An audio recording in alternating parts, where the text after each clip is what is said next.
Hello students, आज हम लोग एटॉमिक स्ट्रक्चर पार्ट 2 का रिवीजन करेंगे। कल हम लोगों ने Rutherford alpha particle scattering experiment तक रिवाइज कर लिया था। बेटा आप देख रहे हैं आइरिस एजुकेशन, और यहाँ पर हम लोग शुरू करते हैं एटॉमिक नंबर और मास नंबर पर। बेटा वैसे तो हम लोग atomic number mass number class 8-9 से ही पढ़ते आ रहे हैं, लेकिन हम यहाँ पर बता दें कि आपका क्वेश्चन यहाँ आईआईटी और नीट में भी इस तरह के क्वेश्चन बन जाते हैं कि इलेक्ट्रॉन्स, प्रोटॉन और न्यूट्रॉन से रिलेटेड क्वेश्चंस आपके पूछे जाते हैं। तो यहाँ पर अगर हम किसी भी एलिमेंट का सिंबल देखें तो एक्स अगर कोई एलिमेंट है तो उसका जो नीचे बॉटम पे यहाँ लिखा जाएगा वो एटॉमिक नंबर होता है, और यहाँ पर क्या होता है, मास नंबर। बेटा तो जो एटॉमिक नंबर है ये क्या होता है, नंबर ऑफ प्रोटॉन के बराबर, that is the number of proton, और also equal to the number of electron. Number of electron अगर वो एटम कैसा है, न्यूट्रल है। लेकिन अगर एटम न्यूट्रल नहीं है, नेगेटिव चार्ज है या पॉजिटिवली चार्ज है, तो फिर यहाँ पर जो जेड होगा वो नंबर ऑफ इलेक्ट्रॉन्स के बराबर नहीं होगा। यहाँ पर अगर कोई भी जो आयंस है यानी पॉजिटिव चार्ज आयंस है तो वहाँ पर इलेक्ट्रॉन रिमूव हो गए होंगे, यानी अगर एक पॉजिटिव चार्ज है तो 1 इलेक्ट्रॉन रिमूव हुआ है, और 2 पॉजिटिव चार्ज है तो 2 इलेक्ट्रॉन रिमूव हुआ है। ऐसे अगर नेगेटिव चार्ज है अगर किसी भी एटम में, यानी वो आयंस में कन्वर्ट हो चुका है, तो नेगेटिव चार्ज मतलब उसने इलेक्ट्रॉन गेन किया हुआ है। अगर उस पर 1 नेगेटिव चार्ज है तो उसने 1 इलेक्ट्रॉन लिया है, 2 नेगेटिव चार्ज है तो 2 इलेक्ट्रॉन गेन किया है, 3 नेगेटिव चार्ज है तो 3 इलेक्ट्रॉन वो गेन कर चुका है। और एक क्या है, that is equal to the mass number, और मास नंबर किसके इक्वल होता है, that is the proton plus neutron के सम के इक्वल होता है। यहाँ पर आयंस में कन्वर्ट होने पर मास नंबर पे कोई भी इफेक्ट नहीं आएगा। इफेक्ट तो है एटॉमिक नंबर पे भी नहीं आता है, लेकिन जो एटॉमिक नंबर ऑफ इलेक्ट्रॉन्स के बराबर होता है न्यूट्रल स्पीशीज में, वहीं पर नंबर ऑफ इलेक्ट्रॉन वेरी कर जाते हैं आफ्टर कन्वर्टिंग इनटू आयंस। अब देखो यहाँ पर कुछ टर्म्स हैं जैसे आइसोटोप्स। आइसोटोप्स क्या होते हैं? अच्छा, इसके पहले हम एक चीज और यहाँ पर बता दें, कई बार क्वेश्चन आते हैं आईआईटी और नीट में भी आते हैं। एक बार इसमें क्वेश्चन पूछा गया था कि एक उन्होंने 4 स्पीशीज दे रखी थी और कह दिया था कि इसमें से किस स्पीशीज में number of electrons more than है नंबर ऑफ प्रोटॉन से और लेस है नंबर ऑफ न्यूट्रॉन से। तो जिन बच्चों को इलेक्ट्रॉन, प्रोटॉन और न्यूट्रॉन को एग्जैक्टली फाइंड आउट करना आता है वही वो आंसर कर पाएंगे। कभी कभी लगता है कि ये क्वेश्चन बड़ा ही सिंपल है, लेकिन वहां पर बच्चे अधिकतर गलती क्या कर जाते हैं कि जब नेगेटिव चार्ज होता है तो वहां पर इलेक्ट्रॉन निकाल देते हैं और पॉजिटिव चार्ज पे इलेक्ट्रॉन गेन करवा के वो कैलकुलेट कर लेते हैं। तो यहाँ पर ये चीज आपको ध्यान रखना है। अब यहाँ कुछ टर्म्स हैं जैसे आइसोटोप्स। बेटा आइसोटोप्स किसे कहेंगे? आइसोटोप्स क्या होते हैं? ऐसे एटम्स जो सेम एलिमेंट के होते हैं लेकिन उनमें एटॉमिक नंबर क्या हो, सेम हो, और मास नंबर क्या हो, डिफरेंट हो। तो यहाँ पर हम देखें जैसे हाइड्रोजन के आइसोटोप्स 1h1, 1h2 और 1h3। तो यहाँ पर हम देखें तो हाइड्रोजन, ड्यूटेरियम और ट्राइटियम। तो हाइड्रोजन के 3 ऐसे एटम्स हैं जिनके एटॉमिक नंबर सेम है लेकिन मास नंबर डिफरेंट हैं, that is the isotopes. Isobar क्या होते हैं? जिनमें सेम मास नंबर हो लेकिन एटॉमिक नंबर क्या हो, डिफरेंट हो। ये क्या होंगे? डिफरेंट एलिमेंट्स के ही एटम होंगे आइसोबार। फॉर एग्जांपल जैसे आर्गन, पोटेशियम और कैल्शियम। यहाँ पर हम एटॉमिक नंबर देखें तो 18, 19 और 20 होते हैं, और जबकि मास नंबर क्या है, तीनों के ही 40-40 मास नंबर है। तो these are the isobars. Isotones क्या होते हैं? Same number of neutrons, same number of neutrons हो। जैसे फॉर एग्जांपल आइसोटोन्स की बात करें तो 15 फास्फोरस 31 और 16 सल्फर 32। तो दोनों में ही कितने हैं? 60 न्यूट्रॉन इसमें है और 60 न्यूट्रॉन इसमें है, सल्फर में है। तो आइसोटोन्स। बेटा आइसोडायाफर्स। आइसोडायाफर्स ये बहुत ही कम बच्चों ने सुना होगा। आइसोडायाफर्स क्या है? Same difference of proton and neutron. For example अगर हम देखें यहाँ पर तो 15p31 और 17cl35। तो same difference of proton and neutron. तो प्रोटॉन कितने हो गए? 15, और न्यूट्रॉन कितने हैं? 16। तो प्रोटॉन माइनस न्यूट्रॉन यानी 15 माइनस 16, यानी माइनस का difference, that is equal to the 1। And also यहाँ पर प्रोटॉन कितने हैं 17 और न्यूट्रॉन कितने हैं 18, तो यहाँ पर भी 1 का डिफरेंस आएगा। दे आर कॉल्ड आइसोडायाफर्स, यानी जिनमें सेम डिफरेंस हो किसका, प्रोटॉन और न्यूट्रॉन का, दे आर कॉल्ड आइसोडायाफर्स। आइसोस्टर्स क्या कहलाते हैं, ऐसी स्पीशीज जिनमें सेम नंबर ऑफ एटम्स भी हों और सेम नंबर ऑफ इलेक्ट्रॉन्स हों। फॉर एग्जाम्पल आइसोस्टर्स में एग्जाम्पल में आ जाएगा कार्बन मोनोऑक्साइड और नाइट्रोजन। तो आप यहाँ पर देख रहे हैं कार्बन में 6 इलेक्ट्रॉन और ऑक्सीजन में 8 इलेक्ट्रॉन, तो 6 + 8 14 इलेक्ट्रॉन और नाइट्रोजन प्लस नाइट्रोजन यानी 7 + 7 14 इलेक्ट्रॉन। तो यहाँ पर ये क्या है आइसोएस्टर्स और आइसो इलेक्ट्रॉनिक। ये भी बहुत क्वेश्चन आता है कि which of the following species are isoelectronic. तो आपको सिंपल है टोटल नंबर ऑफ इलेक्ट्रॉन्स निकाल लेने हैं। तो जितने भी आइसोएस्टर्स होंगे वो सारे आइसो इलेक्ट्रॉनिक होंगे। इसके अलावा अदर भी है, फॉर एग्जाम्पल हम देखें यहाँ पर तो Na+, ठीक है, और नियॉन, तो इसमें भी 10 इलेक्ट्रॉन है, इसमें भी 10 इलेक्ट्रॉन है, और C4- कार्बन में भी 6 इलेक्ट्रॉन थे, 4 इलेक्ट्रॉन इसने और ले लिया, तो इसमें भी 10 इलेक्ट्रॉन है। तो ऑल दी ज़्यादा आइसो इलेक्ट्रॉनिक, ऐसी बहुत सारी स्पीशीज हो सकती है। तो बेटा यहाँ पर total number of electron, proton और न्यूट्रॉन आपको जरूर निकालना आना चाहिए, क्योंकि इस पर क्वेश्चन आपका इजीली बन जाता है। आप पुराने साल के नीट के आप पेपर देखिए, वहां पर हर 1-2 साल बाद ऐसा क्वेश्चन आया हुआ है। नेक्स्ट हम लोग पढ़ेंगे डेवलपमेंट ऑफ बोहर-चार्टमी मॉडल, यानी कि बोहर-चार्टमी मॉडल आने के पहले कई स्टडी की गई। तो जिसमें जो था डुअल नेचर ऑफ लाइट, यानी लाइट की जो नेचर है उसके बारे में स्टडी की गई। तो वहां पर हम देखें तो जो लाइट है वो वेव नेचर और पार्टिकल नेचर दो की तरह वेव करता है। तो पहले हम लोग देखते हैं कि वेव नेचर ऑफ लाइट और इलेक्ट्रोमैग्नेटिक रेडिएशन। तो बेटा जो लाइट है उसके कुछ फिनोमेना ऐसे होते हैं जो वेव के कैरेक्टर को रिप्रेजेंट करते हैं, जैसे interference, deflection, reflection, refraction. All these properties are explain with the help of wave nature of light. जबकि कुछ फिनोमेना ऐसे हैं जो पार्टिकल नेचर ऑफ लाइट द्वारा ही एक्सप्लेन होते हैं, जैसे कि photo electric effect, black body radiation.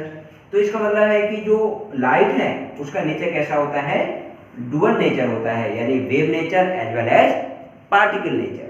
तो यहाँ पर हम देखें तो वेव नेचर ऑफ लाइट में तो पहला तो एक इंपॉर्टेंट पॉइंट ये है बेटा कि इसके जो 3 कैरेक्टरिस्टिक्स हैं वो बहुत इंपॉर्टेंट है। उस पर क्वेश्चन आते हैं कि कैरेक्टरिस्टिक्स ऑफ इलेक्ट्रोमैग्नेटिक रेडिएशन में 3 पॉइंट है, यानी जो लाइट का नेचर है, वेव नेचर है, उसमें 3 कैरेक्टरिस्टिक्स आप याद रखिएगा। कि पहला तो ये कि जो इलेक्ट्रोमैग्नेटिक रेडिएशन का प्रोपोगेशन है, अगर लाइट इस डायरेक्शन में मूव कर रही है तो इसके परपेंडिकुलर इलेक्ट्रिक फील्ड और मैग्नेटिक फील्ड क्या होंगे, जनरेट होंगे। यानी अगर लाइट हमारी एक्स डायरेक्शन में मूव कर रही है तो वाई डायरेक्शन में अगर इलेक्ट्रिक फील्ड है तो जेड डायरेक्शन में क्या होगी, मैग्नेटिक फील्ड होगी। यानी हम कह सकते हैं कि प्रोपोगेशन ऑफ लाइट और propagation of electromagnetic radiations are associated with electric field and magnetic field which are perpendicular to each other as well as perpendicular to the propagation of light. यानी अगर लाइट अगर move कर रही है तो उसके perpendicular electric field और magnetic field होंगे, जो कि एक दूसरे के परपेंडिकुलर तो होंगे ही, साथ में प्रोपोगेशन ऑफ लाइट के भी परपेंडिकुलर होंगे। और दूसरा इंपॉर्टेंट पॉइंट कि जितनी भी टाइप की इलेक्ट्रोमैग्नेटिक रेडिएशंस हैं, चाहे वो गामा रेज हो, चाहे एक्स रेज हो, चाहे विजिबल रीजन की लाइट हो, चाहे वो कॉस्मिक रेज हो, चाहे वो रेडियो वेव हो, सारे के सारे लाइट जो हैं वो उनको मीडियम की आवश्यकता नहीं होती। जैसे साउंड है, साउंड को मीडियम की आवश्यकता होती है, लेकिन लाइट के प्रोपोगेशन में मीडियम की आवश्यकता नहीं होती है। यानी जो लाइट है वो वैक्यूम में भी ट्रेवल कर सकती है। तो सेकंड पॉइंट है कि medium can not required for the propagation of light, है ना। और थर्ड पॉइंट है कि जितनी तरह की भी इलेक्ट्रोमैग्नेटिक रेडिएशंस हैं, यानी सारे के सारे जो लाइट्स हैं वो उनकी वैक्यूम में स्पीड कितनी होती है, 3 × 10⁸ metre per second, that is the speed of light. तो all the type of electromagnetic radiation have same speed in vacuum and it is equal to 3 × 10⁸ metre per second. तो बेटा यहाँ पर हम देखें तो सबसे ज़्यादा इंपॉर्टेंट क्या है, आपको तो सिंपल जो 9th 10th से आप सीखते आ रहे हैं, इनके इलेक्ट्रॉन, प्रोटॉन और न्यूट्रॉन आपको फाइंड आउट करना आना चाहिए। और ये टर्मिनोलॉजी आपको पता होना चाहिए, आइसोटोप्स क्या कहलाते हैं, आइसोबार्स, आइसोटोन्स, आइसोडायाफर्स, ये ठीक है, ये 2-3 नाम आपने बहुत कम सुने होंगे, जैसे आइसोडायाफर्स और आइसोएस्टर्स। ध्यान रखना, आइसोडायाफर्स क्या है, सेम डिफरेंस ऑफ प्रोटॉन और न्यूट्रॉन्स होते हैं, और आइसोएस्टर्स ऐसी स्पीशीज होती हैं जो कि same number of atoms as well as same number of electrons. यहाँ पर कार्बन मोनोऑक्साइड और नाइट्रोजन में दो एटम हैं और 14 इलेक्ट्रॉन्स हैं। अब इसी में हम देखें वेव नेचर ऑफ लाइट में इलेक्ट्रोमैग्नेटिक स्पेक्ट्रम। ये क्या है कि जितनी तरह की भी जो इलेक्ट्रोमैग्नेटिक रेडिएशंस हैं, अगर उनको हम इंक्रीजिंग ऑर्डर ऑफ वेवलेंथ में अरेंज कर दें तो हमें जो स्पेक्ट्रम मिलेगा that is called electromagnetic spectrum. हमने कहा increasing order of the wavelength और decreasing order of the frequency, यानी लेफ्ट टू राइट जाए हम यहाँ पर तो फ्रीक्वेंसी का डिक्रीजिंग ऑर्डर हो और वेवलेंथ का इंक्रीजिंग ऑर्डर हो। तो यहाँ हम आपको बता दें कि सबसे ज़्यादा जो फ्रीक्वेंसी होती है वो किसकी होती है, cosmic rays and then gamma rays, gamma को इस तरह से रिप्रेजेंट करते हैं, and then X rays, and then ultraviolet rays, and then visible region की लाइट होगी, and then infrared, and then microwave, and then radio. तो बेटा ये जो हम लेफ्ट टू राइट जाएं, अगर हम लेफ्ट टू राइट जाएं तो यहाँ पर क्या होगा, इसकी फ्रीक्वेंसी क्या होगी, मैक्सिमम होगी, और इनकी जो फ्रीक्वेंसी है वो क्या होगी, मिनिमम होगी, और इनकी जो वेवलेंथ है वो क्या होगी, मिनिमम होगी वेवलेंथ, है ना, और इनकी जो वेवलेंथ है वो मैक्सिमम होगी। तो बेटा यहाँ पर क्वेश्चन आता है कि चार कोई भी इलेक्ट्रोमैग्नेटिक रेडिएशन दे देंगे, कहेंगे किसकी फ्रीक्वेंसी ज़्यादा है, किसकी वेवलेंथ ज़्यादा है। अच्छा बेटा, जिसकी फ्रीक्वेंसी ज़्यादा है उसकी एनर्जी भी ज़्यादा होगी, क्यों, क्योंकि अपन ने पढ़ा है E=hν, यानी जो एनर्जी है वो फ्रीक्वेंसी के डायरेक्टली प्रोपोर्शनल है। तो जिसकी जितनी ज़्यादा फ्रीक्वेंसी उतनी ज़्यादा एनर्जी। तो कॉस्मिक रेज की सबसे ज़्यादा एनर्जी होगी और रेडियो वेव की सबसे कम एनर्जी होगी। अब यहाँ पर हम देखें तो इनको याद करने का आप एक तरीका भी याद रख लीजिए, क्योंकि कभी कभी पूछ लेते हैं कि इनका डिक्रीजिंग ऑर्डर बताओ, फ्रीक्वेंसी का डिक्रीजिंग ऑर्डर बताओ, एनर्जी का डिक्रीजिंग ऑर्डर बताओ, या इंक्रीजिंग ऑर्डर बताओ वेवलेंथ का, या फिर डिक्रीजिंग ऑर्डर बताइए वेवलेंथ का। तो आप कैसे याद रखेंगे, इसी सीक्वेंस में आपको याद रखना होगा, तभी आप वो क्वेश्चन का आंसर सही कर पाएंगे। तो आप ऐसे समझ लो कि एक कोई एक 4 व्हीलर है, दैट मीन XUV। तो इससे आप क्या याद रख सकते हैं, XUV, और उसका जो फ्यूल है वो क्या है, CG है, CNG नहीं है, वैसे होता क्या है CNG, कंप्रेस्ड नेचुरल गैस, लेकिन ये और एडवांस तरह का फ्यूल है that is the compressed gas. तो C फॉर कॉस्मिक और G फॉर गामा रेज, और X रेज को क्या है X, अल्ट्रावायलेट रेज को U, और विजिबल रीजन के लिए V, XUV, ठीक है। और उसमें कौन बैठा हुआ है, एक इंपॉर्टेंट मैन। तो I for important, infrared, important और मैन, और वो कौन है, वो है rock star, that is the rock star, ठीक है। रॉक स्टार है, इंपॉर्टेंट पर्सन नहीं होगा, इंपॉर्टेंट मैन होगा, और वो किसमें बैठा हुआ है, XUV 4 व्हीलर में बैठा हुआ है, लग्जरी गाड़ी है, और उसमें फ्यूल कौन सा डलता है, CG। तो इस तरह से आप इसको लर्न कर सकते हैं, माइंड में रख सकते हैं, जिससे कि आपका क्वेश्चन सही हो जाए। तो ये बहुत ही इंपॉर्टेंट है इलेक्ट्रोमैग्नेटिक स्पेक्ट्रम। इसमें कुछ कैरेक्टरिस्टिक्स होते हैं जैसे फ्रीक्वेंसी, वेवलेंथ, ठीक है। तो आप फिजिक्स में पढ़ा होगा कि जैसे कोई अगर वेव है ये इस तरह से, है ना, तो ये क्रेस्ट कहलाते हैं टॉप वाले, बॉटम वाले ये पीक क्या कहलाते हैं, ट्रफ कहलाते हैं। तो दो क्रेस्ट के बीच की दूरी या दो ट्रफ के बीच की दूरी क्या कहलाती है, वेवलेंथ कहलाती है ना। इसी तरह से इनकी जो हाइट है ट्रफ की, क्रेस्ट की, या फिर ट्रफ की जो डेप्थ है, इसको क्या बोलते हैं, एम्पलीट्यूड बोलते हैं, है ना। और ये कंप्लीट एक क्या है, वेव है, ये कंप्लीट वेव है। तो एक कंप्लीट वेव करने में जो टाइम लगता है that is the time period. और किसी पॉइंट से एक यूनिट टाइम यानी 1 सेकंड में जितनी वेव पास हो जाए दैट इज कॉल्ड फ्रीक्वेंसी। तो यहाँ पर आप ये फॉर्मूले याद रख सकते हैं, जैसे एनर्जी निकालना है किसी भी इलेक्ट्रोमैग्नेटिक रेडिएशन की, तो E=hν, h क्या है, प्लांक्स कांस्टेंट है, h की वैल्यू क्या होती है 6.626 × 10⁻⁻34 जूल सेकेंड। बेटा सेकेंड इनवर्स नहीं, कई बच्चे कंफ्यूज हो जाते हैं कि जूल सेकेंड इनवर्स है कि सेकेंड, तो जूल सेकेंड। और फॉर्मूला देखें तो nu equal to c by lambda. Nu क्या है? Frequency. Frequency equal to speed of light upon wavelength, या frequency equal to 1 upon time. Frequency equal to 1 upon time period. तो इस तरह के फॉर्मूले आपके यूज हो जाएंगे इलेक्ट्रोमैग्नेटिक रेडिएशन का कोई क्वेश्चन अगर बनता है। नेक्स्ट बेटा जो डुअल नेचर है, दूसरा नेचर था पार्टिकल नेचर ऑफ लाइट। तो बेटा हम आपको बता दें कि जो वेव नेचर है वो क्लार्क मैक्सवेल ने दिया था, और पार्टिकल नेचर किसने दिया था? प्लांक्स ने। ठीक है, जो हम लोग यहाँ पर प्लांक्स कांस्टेंट यहाँ पर पढ़ रहे हैं, ये इन्हीं के नाम पर आया। तो पार्टिकल नेचर ऑफ लाइट में जो पहला पॉइंट है कॉन्सेप्ट ऑफ क्वांटाइजेशन, मतलब इन्होंने कहा कि जो लाइट है या जो लाइट की एनर्जी है वो क्या बंडल ऑफ एनर्जी के फॉर्म में एब्जॉर्ब और एमिट होती है, यानी वो कंटिन्यूअस वे में एमिट और एब्जॉर्ब नहीं होती है। वेव के फॉर्म में एमिट और एब्जॉर्ब ना होके वो बंडल या पैकेट ऑफ एनर्जी के फॉर्म में एब्जॉर्ब या एमिट होती है। तो पहला तो क्या है? कॉन्सेप्ट ऑफ क्वांटाइजेशन, यानी जो भी एनर्जी होगी वो बंडल के फॉर्म में आएगी, वेव के फॉर्म में नहीं आएगी। दूसरा एनर्जी ऑफ क्वांटा। अब जो बंडल ऑफ एनर्जी है या पैकेट ऑफ एनर्जी है उसकी एनर्जी कितनी होगी? तो उन्होंने कहा उसकी जो एनर्जी है वो फ्रीक्वेंसी के डायरेक्टली प्रोपोर्शनल होगी, यानी अगर प्रोपोर्शनलिटी का साइन हटाएंगे तो कांस्टेंट आएगा, तो E equal to H nu, और एच की वैल्यू बता चुके हैं। एच क्या है? Planck's constant 6.626 into 10⁻34 joule and second, joule second. तो ये क्या है? Energy of quanta. एक चीज और बता दें आपको कि जो लाइट है, लाइट के लिए जो क्वांटा है उसके लिए हम क्या टर्म यूज करते हैं? फोटोन।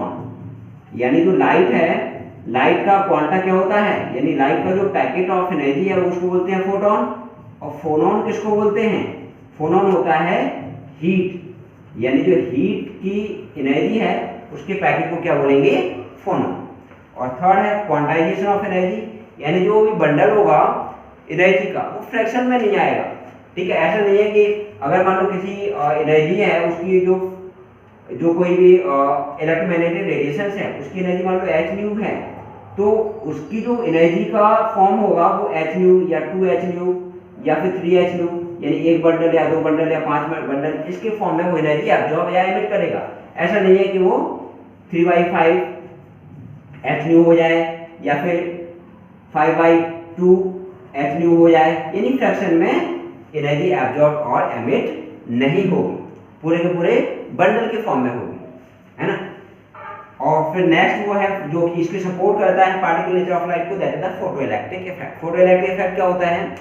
अगर हम इसकी फॉर्मूला की बात करें कि किसी भी मेटल सरफेस पे अगर हम लाइट डालें और उस लाइट में एक सफिशिएंट एनर्जी हो तो वो लाइट क्या करेगी? उस मेटल सरफेस से इलेक्ट्रॉन को नॉकआउट कर देगी। यानी आप यहाँ पर क्या डाल रहे हैं? फोटोन। ये फोटोन आया और फोटोन इस सरफेस से टकराया मेटल की और इससे इलेक्ट्रॉन को क्या कर दिया? इजेक्ट कर दिया। तो ये फिनोमेना कहलाएगा फोटोइलेक्ट्रिक इफेक्ट। तो हम लोग कह सकते हैं the ejection of electron from the metal surface when a photon with sufficient frequency are strike on the metal surface.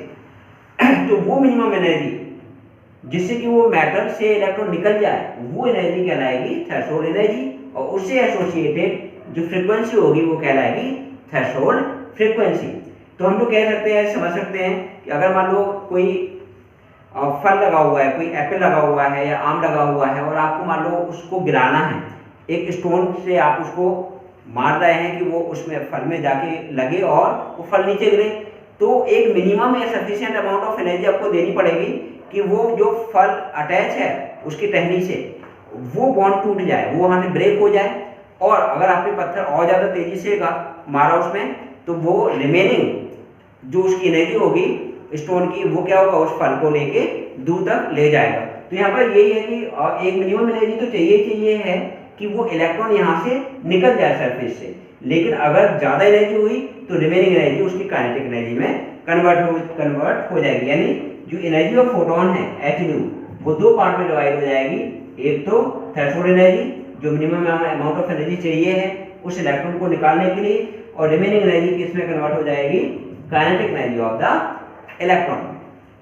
तो इसको हम लोग कैसे लिख सकते हैं? Kinetic energy equal to the H nu minus H nu naught equal to H nu minus nu naught. That is the kinetic energy of the electron. यहाँ पर h प्लांक कांस्टेंट है, न्यू है फ्रीक्वेंसी ऑफ द फोटोन और nu naught है threshold frequency या threshold frequency, ठीक है, जिसको हम लोग थ्रेशोल्ड जो एनर्जी है इसी को क्या बोलते हैं, वर्क फंक्शन के नाम से भी जानते हैं। अभी तो यहाँ पर 4 इसके ग्राफ इंपॉर्टेंट है, तो आप यहाँ पर समझिए कि एक जो इलेक्ट्रॉन निकल रहा है इसकी काइनेटिक एनर्जी किस पे डिपेंड करेगी, काइनेटिक एनर्जी डिपेंड करेगी फ्रीक्वेंसी पर, ठीक है। मान लो आपने बहुत ही कम फ्रीक्वेंसी का फोटोन डाला जिससे इलेक्ट्रॉन नहीं निकल पा रहा है, तो कोई भी इलेक्ट्रॉन नहीं निकलेगा, उसकी काइनेटिक एनर्जी 0 होगी।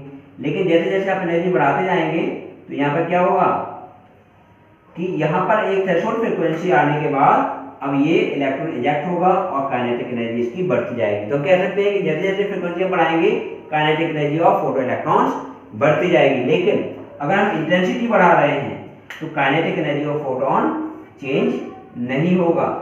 क्यों? क्योंकि इंटेंसिटी का मतलब है कि सेम फ्रीक्वेंसी के मोर नंबर ऑफ फोटोन वहां पर स्ट्राइक हो रहे हैं per unit area metal surface पर। तो आप चाहे जितने फोटोन डाल दो, काइनेटिक एनर्जी तो उतनी होगी इलेक्ट्रॉन्स की, क्योंकि फ्रीक्वेंसी नहीं बढ़ रही है, ठीक है। दूसरी चीज क्या है, अगर हमें क्या नंबर ऑफ इजेक्टेड इलेक्ट्रॉन के बीच में ग्राफ देखना है कि नंबर ऑफ इजेक्टेड इलेक्ट्रॉन बढ़ रहे हैं कि नहीं बढ़ रहे हैं, नंबर ऑफ इलेक्ट्रॉन्स, तो बताओ बेटा, अगर हम लोग फ्रीक्वेंसी बढ़ाएं, चाहे जितनी फ्रीक्वेंसी बढ़ा दो, अगर आप यहाँ पर 2 फोटोन डाल रहे हैं इस सरफेस एरिया पर, तो यहाँ पर 2 ही इलेक्ट्रॉन रिजेक्ट होंगे, नंबर ऑफ इलेक्ट्रॉन नहीं इंक्रीज होने वाले, चाहे जितनी आप फ्रीक्वेंसी इंक्रीज कर दें। लेकिन आप अगर इंटेंसिटी इंक्रीज करें तो नंबर ऑफ इलेक्ट्रॉन क्या होंगे, इंटेंसिटी बढ़ाने पर इंक्रीज हो जाएंगे। क्यों? क्योंकि इंटेंसिटी का मतलब क्या है कि नंबर ऑफ फोटोन बढ़ा रहे हैं पर यूनिट एरिया। पहले 2 फोटोन गिर रहे थे, तो 5 आप डालेंगे तो 5 इलेक्ट्रॉन रिजेक्ट होंगे, अगर 50 डालेंगे, 100 डालेंगे, तो उसी के according number of ejection of electrons क्या होगा, बढ़ेगा, अगर उसमें सफिशिएंट एनर्जी होगी, यानी थ्रेशोल्ड एनर्जी से ज़्यादा एनर्जी होगी उस फोटोन्स में।